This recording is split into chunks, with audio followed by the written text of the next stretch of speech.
What's happening, guys? Welcome back. If you're new to the channel, be sure to subscribe so you can catch the spills every week, and don't forget to hit that bell up top so we can squad up in the comments for the first hour. Alright, so for this one we're going to talk about the Black Panther Prelude comic, which initially I thought would have spoilers for the film, but after seeing the film I can safely say that it doesn't. And I'll save all my spoiler talk for another video. But the initial reason why I waited to read this comic until after I saw the movie is because I didn't know if what was in this comic was going to be in the film. But I'm glad that this two-part series in its entirety for Black Panther only covers events that take place up to the event of Civil War. Because even when the two-part series is done, T'Chaka, who's T'Challa's father, he's still alive. And what I really like about this series is that the moment in their lives that it covers, it's not referred to in the film at all. So with that being said, we're definitely in spoiler-free territory. So this particular series picks up in 2008, where T'Challa has been the Black Panther for about a week. And during that week, Tony Stark has just announced to the world that he is Iron Man. And T'Chaka, who's king of Wakanda at this time, he's grooming T'Challa to walk in the footsteps as the newest Black Panther. And on one of T'Challa's first missions at that time, he's sent out to help protect the border,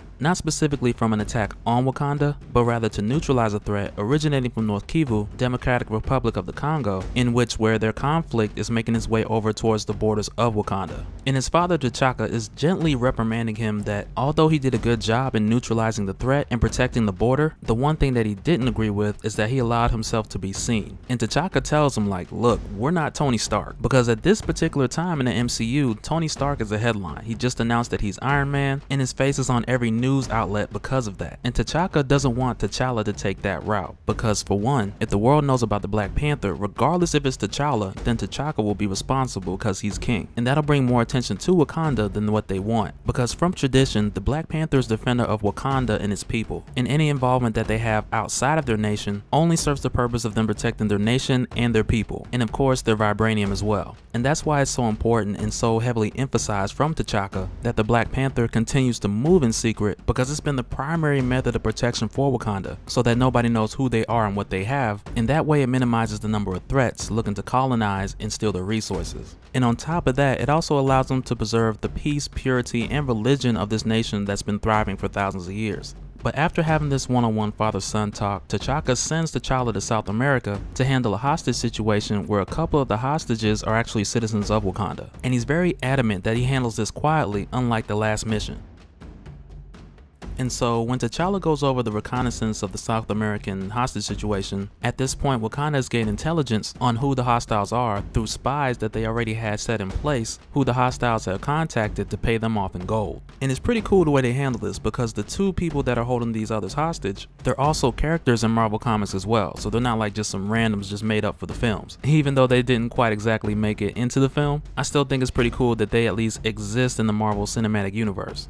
And so the first one is Xanda. And in the comics, she first appeared in your first issue of Black Panther back in 1977. And in that issue, it was established that she was ruler of Nairobi and also associated with a group of collectors who would take rare, powerful items, which back in that issue was the brass frogs of Solomon. And that's how in the comics that she initially came into contact with Black Panther. And so the second villain that they chose to go with was Douglas Scott, who's also the brother of William Scott. And the two of them would go under the same title of Razor Fist. And they did that mainly to make most people believe that they're the same person. But like, these are a couple dudes that took so many L's, it's ridiculous. Like, if I remember correctly, William Scott, his brother, he was accidentally shot by the same dude that gave him the razor hands.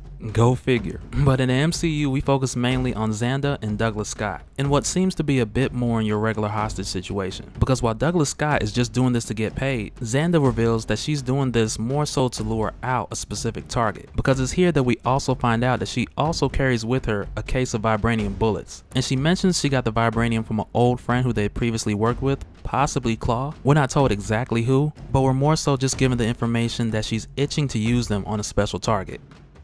And so back in Wakanda, as T'Challa heads out for this mission, this is actually the first time that he meets Okoye, and his father assigns Okoye to accompany him on this mission under the intentions that she can learn some things from T'Challa on this mission, but he's like, nah, you're here to report back to my dad. And she's like, yeah, I'm totally here to report back to your dad. And she's just completely honest with him. But I really think it's great to see this moment, because it's right here when they initially meet that T'Challa knows, okay, I can trust you. Not only to give an honest report to his father, but also as someone to continually work close to him and who is also loyal to the throne.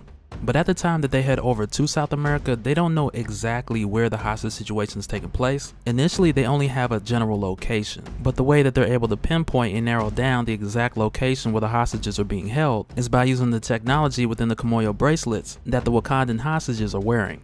And if you haven't seen the film, these bracelets are shown quite a bit in the trailers, and you'll see a lot more of their functionality in the film if you haven't seen the film yet. But they're another one of those things that's borrowed from the latest run of Black Panther written by Ta-Nehisi Coates. And I'm really glad that they brought that amongst a bunch of other things into the MCU as well. And so when T'Challa and Okoye make their way into the building, Douglas, who has both of his hands at this point, tells Xander to go after Okoye. And not particularly by name, because he doesn't know her name at this point. But Douglas tells Xander to do this because at this point, Okoye is releasing the hostages. But in turn, she refuses to do this because she's waiting on the Black Panther. And it's here for her that we see that she cares very little about this deal actually taking place. And don't take me wrong, she still wants the deal to go through, but it's not her top priority. Because in addition to making this deal, she also wanted to have the opportunity to be able to kill the Black Panther. And so for T'Challa, his suit at this time is very similar to the one that he wears in Civil War. And the functionality of it is very much the same, meaning that it's a suit that's only made of woven vibranium. And for that reason, the bullet punctured the suit, penetrating his left shoulder. And after Xander shoots T'Challa, she then aims at the hostages who Okoye set free. But T'Challa jumps up to stop her from shooting, which causes her to inadvertently hit Douglas. And Douglas at this point, he was sticking to the primary plan because he was trying to stop the hostages from leaving because he knew they were his leverage in order for the deal to go through. And he knew if the hostages had gotten away, then it's back to square one.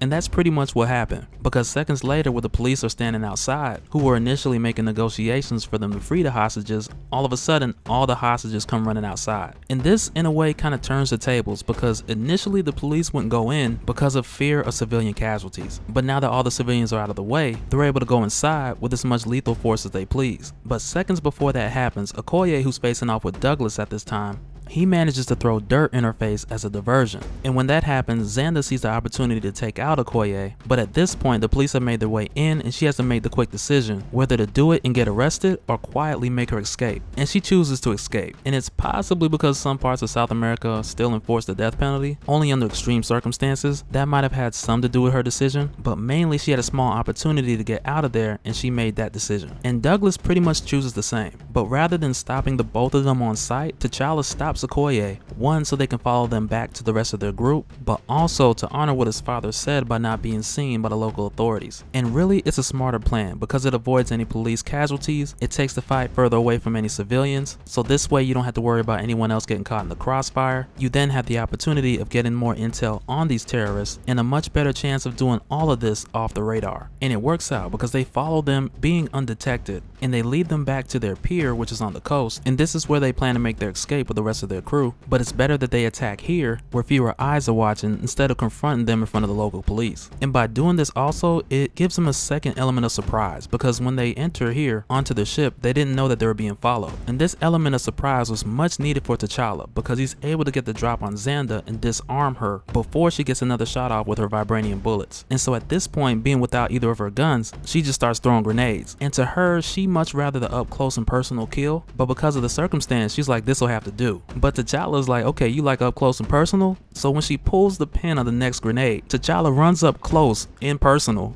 holds her hand, looks her right in the face, which is as personal as you're gonna get at this point, and he just waits for the grenade to go off.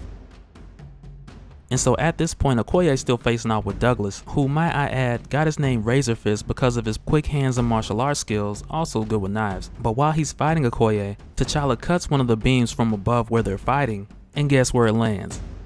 On his hands. This dude can't get a break for nothing, not in any universe. And it didn't kill him, he's just hands free for the foreseeable future. So because of this, it's possible he may show up in the MCU later on. Not like as a main villain, he ain't got that much juice, but I could see him popping up kind of like Crossbones in Civil War going for Captain America. Not as a main villain, but just as somebody who has it out for T'Challa or has it out for the Black Panther because of something he lost personally. But that's really where the Black Panther MCU prequel stops at. T'Challa and Okoye, they return to Wakanda. Okoye gives T'Chaka a good report about T'Challa, and that's really how it ends. And aside from this video, I also done talks about more of the details of what's taking place in between the films, like the Infinity War prequel, when we find out more about the process of Shuri restoring Bucky and what exactly she had to do and how difficult that was. And with a lot of you guys asking for more information on stuff like this, I was thinking of possibly doing an MCU playlist where I specifically talk about the events that don't take place in the films, but the events are still happening in the MCU. And if you guys want that, just let me know down in the comments. And you already know the comments kind of work as a voting system too. So if you see somebody else making that comment as well, like their comment and those rise to the top. And the way I see it, if I get enough of those comments with likes on them plus likes on this video, in that case I'll just go ahead and do it. But that's it for this one, guys. If you're new to the channel, be sure to subscribe so you can catch the spills every week. I got links up for more Black Panther spills, more Marvel spills, and just dope spills in general. So check those out, and we'll do it again on the next one. Alright, later.